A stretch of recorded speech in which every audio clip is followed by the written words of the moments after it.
Conspiracy theorist Alex Jones has been ordered to pay $965 million in damages after falsely claiming the 2012 Sandy Hook school shooting was a hoax.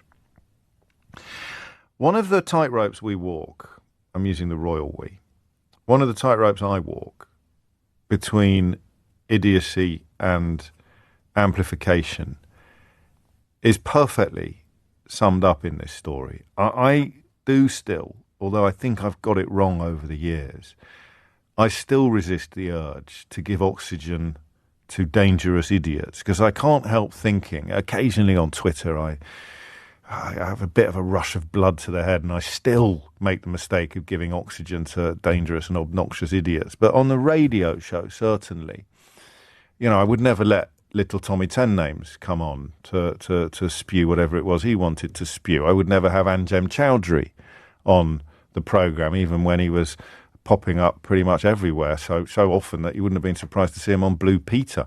I presume I did at the outset, but as I've evolved, to use that slightly tricky word, over the years that we've spent together, I've felt that giving a platform to obviously dangerous and obnoxious people was self-defeating.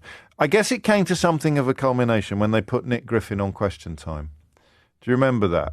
And I was very much of the view that he shouldn't have been there, that validity afforded by a seat at the Question Time table sent an implicit, a subliminal message to the British public that he was somehow yin to a decent politician's yang, and that the extremities he represented somehow had a place in the mainstream.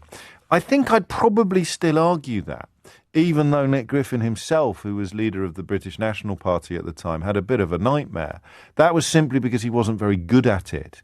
If you take someone possessed of essentially far-right views, who can come across as very clubbable, who can pretend to be a bloke down the pub, or who can somehow tap in to the language of acceptability while subtly pushing utterly unacceptable ideas towards the audience, then Nick Griffin's failure on Question Time doesn't really constitute a reason not to let people widely regarded as fascists onto Question Time.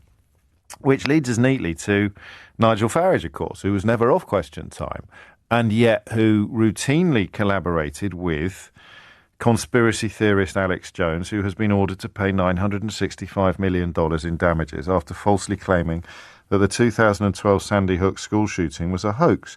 I don't want to talk about Farage in particular, but I am intrigued by how anybody...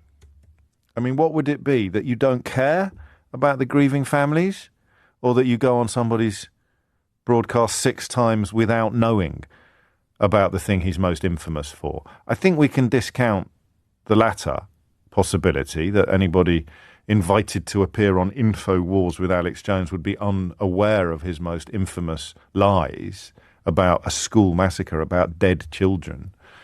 So the answer to the question of how anyone could ever contemplate going onto this programme, this broadcast, would then have to be that you don't care about I don't think there's another answer. You don't care about the grieving families of murdered school children? Because there's no way you could argue you didn't know about them. Maybe you could argue after one meeting that you didn't know about them. But after the first appearance, you'd be bombarded with people telling you that this is a man who lies about murdered school children. So many, many mysteries. But I still don't know, and this is why I mentioned the tightrope, the difficulty of not knowing whether you should, even by talking about it. So last month, it was a bloke called Andrew Tate, who everyone was talking about because he was peddling some fairly grim misogyny. If I was desperate, truly desperate for listeners, maybe, and I was devoid of conscience, maybe I'd have invited him on to my programme. But I'm not desperate for listeners, and I'm overburdened by conscience. So that was never going to happen. But I even hesitate to say his name out loud.